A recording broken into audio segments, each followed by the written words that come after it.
Bonjour, aujourd'hui je vais vous expliquer comment on peut faire un animal boule en modelage.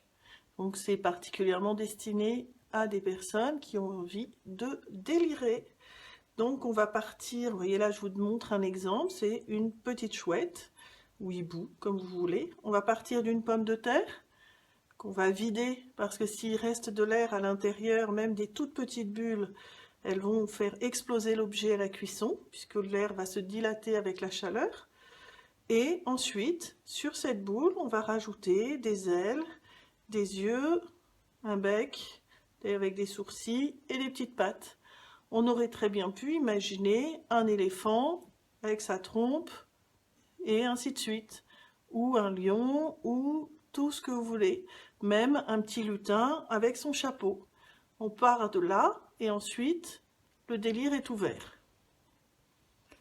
Donc pour faire cette patate de base, la pomme de terre de base, je prends un cube de terre, je vais arrondir ma main, et je vais taper jusqu'à obtenir, vous voyez, quelque chose qui va devenir rond. Donc il va vraiment falloir taper en regardant son geste et en regardant l'effet que ça produit sur la terre.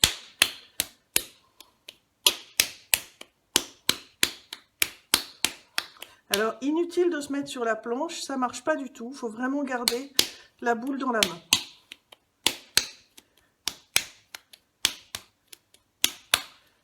Et hop, je retourne et je fais l'autre bout. Vous voyez, on commence à être pas mal.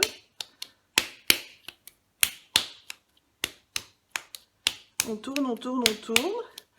Et tranquillement, on n'essaye pas de donner des trop grands coups, on essaye d'aller vers la patate que l'on cherche. Vraiment, la pomme de terre, c'est juste une pomme de terre, c'est pas très difficile.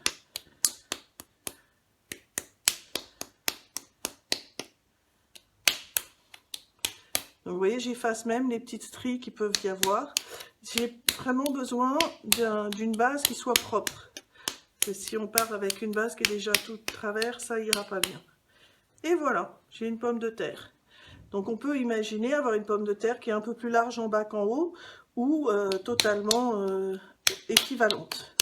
Vous voyez, on peut aussi se dire, bon ben voilà, j'ai une pomme de terre qui est vraiment régulière. Ensuite, je vais venir sur ma planche et je vais la laisser tomber de pas haut, juste comme ça. Et ça y est, elle va avoir un pied, elle va commencer à tenir debout. Ensuite, je vais la creuser. Donc je vais peut-être la mettre un tout petit peu plus. Voilà, ce sera plus facile.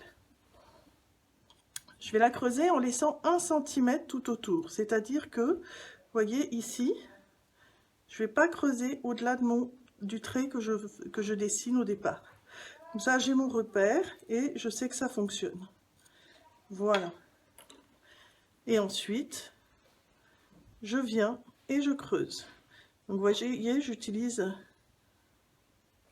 Voilà. Et j'utilise cet outil-là.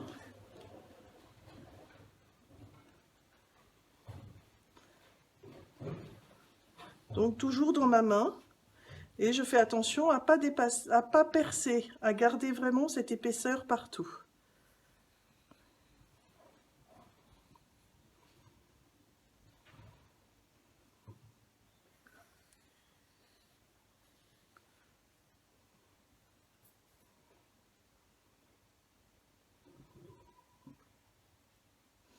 Donc on sort des espèces de limaces de terre, et on les sort peu à peu. Voilà. Et puis, quand on ne sait plus très bien si on est loin ou pas, on peut prendre un objet comme ça. On met son doigt juste à la limite ici, à l'intérieur, au niveau du haut de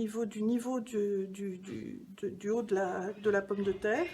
Je ressors, je me mets là et je vois qu'en fait, mon fond, il est à ce niveau-là. Donc, j'ai encore du chemin avant d'arriver à peu près à ce niveau-là. Donc, je continue à creuser.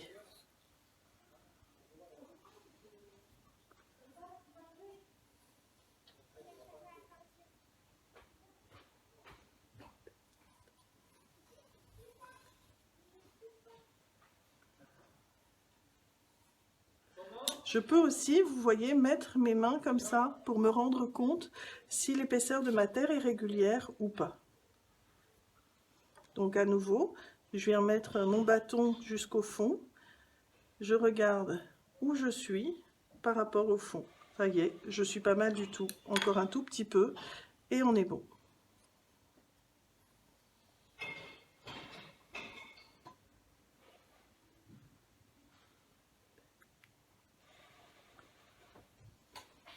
Voilà, vous voyez, hop, comme ça va. Je remets mon bâton. Je regarde à nouveau. Et là, on est pas mal. Je peux aussi, si j'ai les doigts fins, mettre le doigt au fond et regarder l'espace que j'ai entre mes deux doigts. Là, on est pas mal du tout.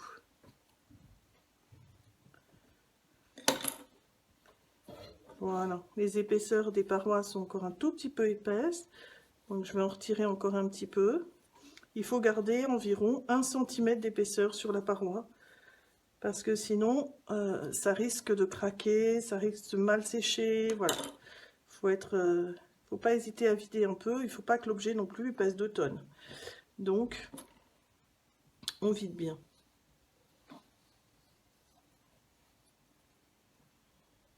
Voilà. Et voyez, en haut, j'ai même été ici dans le creux, chercher pour avoir une épaisseur correcte. Ensuite, les morceaux là qui sont pas très beaux, je vais finir de bien remettre le trou par lequel j'ai creusé. Et je vais aller récupérer un petit morceau que j'ai retiré. Je vais en faire un petit colombin, c'est-à-dire, vous voyez, un boudin. Et je vais venir avec un peu de barbotine que je vais poser tout autour. Je vais venir coller ce boudin pour refermer un peu ce trou qui est un peu trop grand. Donc je vais juste venir comme ça. Hop. Et je referme le trou. Pas complètement, mais en grande partie.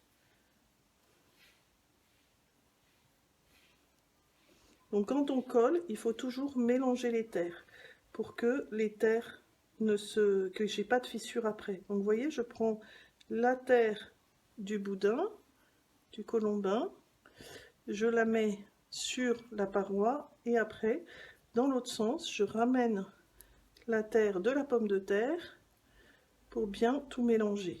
Alors ça fait pas très propre quand on le fait, mais ça fait très efficace pour éviter les fissures. Ensuite on va glisser le petit doigt et on va rectifier tout ça bien proprement. Voilà.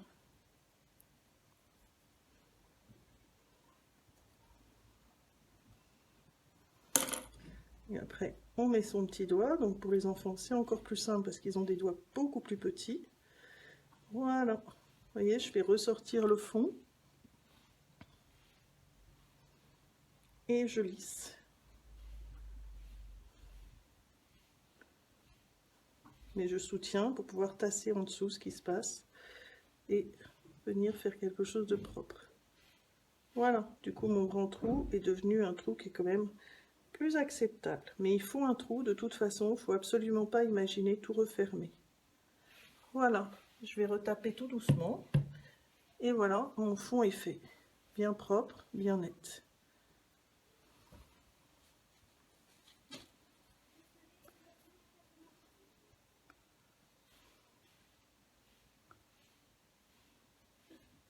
Maintenant, j'ai plus qu'à fabriquer des yeux et venir mettre tout un décor sur mon objet. Donc pour ça, déjà tous les morceaux qui me restent, je vais les rebattre ensemble et ils vont me servir à venir fabriquer ce que j'ai besoin de mettre sur mon objet. Donc vous vous souvenez comment on bat la terre. Donc dans un premier temps, vous voyez, je tape pour que la terre se compacte entre elles. Et ensuite, soit ça suffit et vous n'avez pas de bulle dedans, soit vous venez faire ce que je vous ai montré, c'est-à-dire une tête de bélier.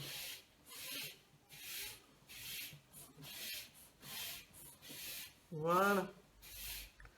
Ensuite, je vais venir étaler la terre avec un rouleau à pâtisserie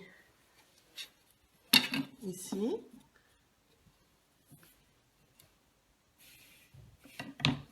Vous voyez, chaque fois je retourne ma terre, parce que si je ne la retourne pas, elle colle à la planche et je peux essayer longtemps. J'ai pris 2 baguettes parce que ça me permet d'avoir une hauteur de terre qui est équivalente partout.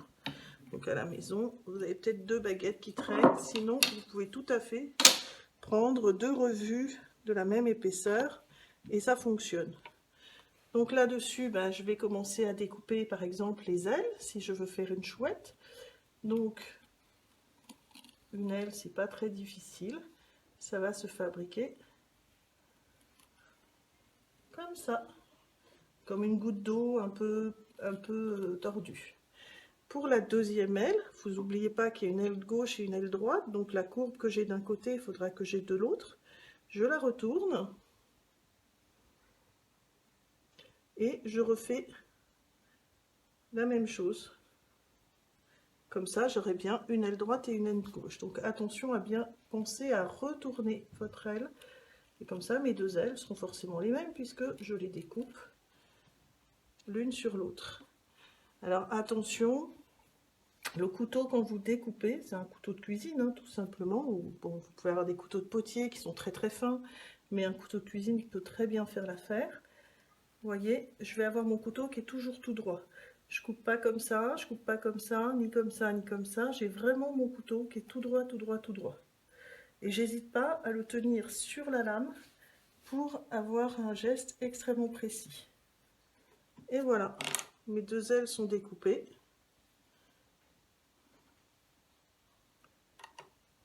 Je vais venir juste retirer ce petit bout. Je vais arrondir le bord de mon aile, parce que des ailes complètement rectangulaires, ça ne permet pas de voler très loin. Voilà.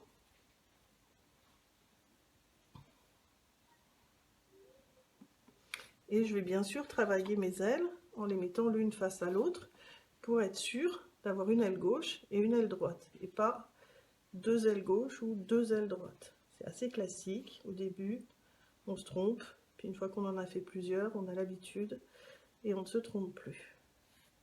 Donc vous voyez, quand je travaille, j'ai toujours mes 2 mains qui travaillent, jamais une main qui regarde l'autre travailler. C'est toujours, ça se travaille toujours à 2 mains la terre.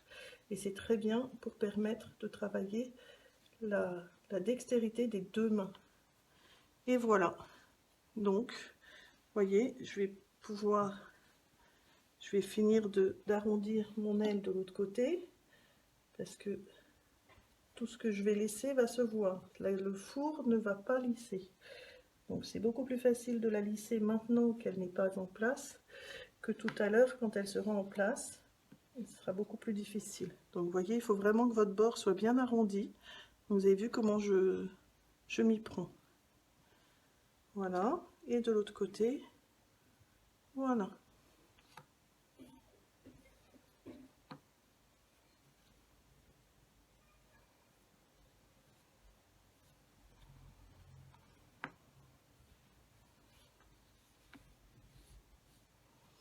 Maintenant, je vais définir la place de mes ailes. Donc, je vais en coller une, disons par là, et une autre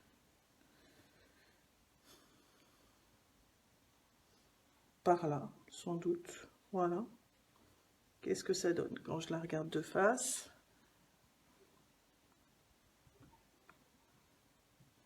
Un tout petit peu plus haute. Et voilà, j'ai mes 2 ailes.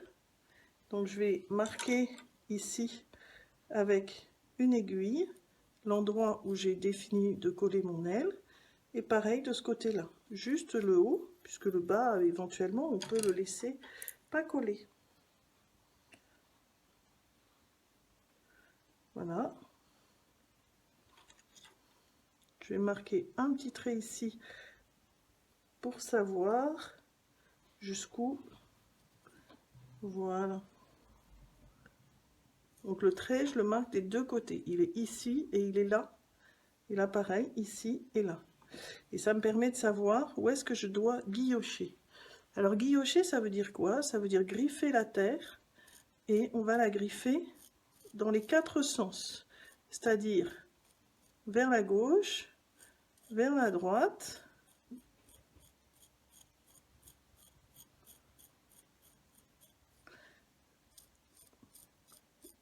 debout, dans la hauteur, verticale et horizontale, couché. Donc je fais ça des deux côtés.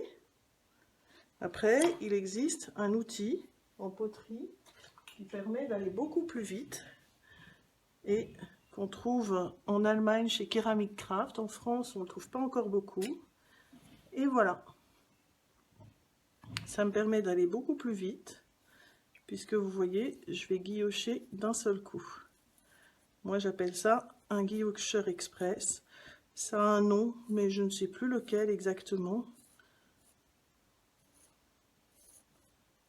Mais c'est super pratique. Voilà. De l'autre côté aussi, je vais devoir guillocher ici mes ailes. Donc sur la partie haute uniquement, puisqu'il n'y a que cette partie-là que je vais coller. Donc toutes les petites bouloches qui sortent de mon guillochage, je vais les garder parce que ça va aider à coller. Donc il ne faut surtout pas, voyez, les petites bouloches, les retirer. C'est très important de les garder. Ensuite, je vais mettre généreusement de la barbotine. Et vous voyez, je tapote la barbotine. Et vous voyez, je suis vraiment généreuse. C'est mieux que la confiture sur le pain. Et je vais venir la coller à l'emplacement que j'ai... Oups, c'est l'autre côté. Que j'avais défini.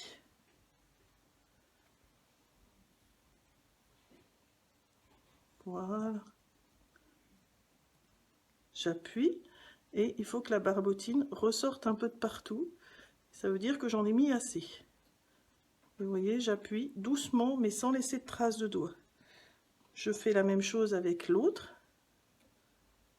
Je tapote la barbotine. On peut en mettre des deux côtés ou d'un seul, c'est comme vous préférez. Et je viens la placer à sa place. Voilà. J'appuie et vous voyez, il faut bien que la barbotine ressorte de partout. Avec mon doigt, je vais juste enlever le surplus et le remettre dans mon pot.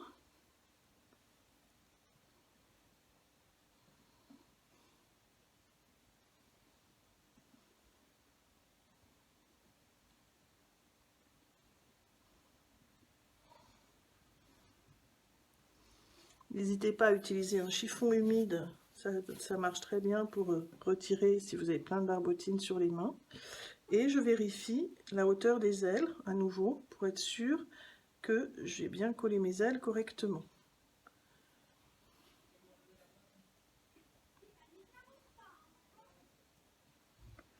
Voilà. Et voilà. Mes ailes sont collées. Ensuite, je vais pouvoir faire, je sais pas, des yeux, un bec. Ensuite, j'ai envie de dire, vous allez pouvoir délirer exactement de la même façon. Je vais juste vous montrer un truc qui marche bien pour pouvoir faire des yeux. Vous voyez, je prends un petit morceau de terre, j'en fais une petite boulette et je vais laisser tomber mon rouleau dessus. Et ça y est, j'ai un œil. Il n'est plus qu'à faire, par exemple, un petit trou comme ça, des petits traits comme ça. Et ça y est, votre œil n'est plus qu'à le coller. Donc si vous faites deux boulettes de la même taille, vous aurez deux yeux de la même taille. Voilà, mais écoutez, je vous laisse continuer à délirer.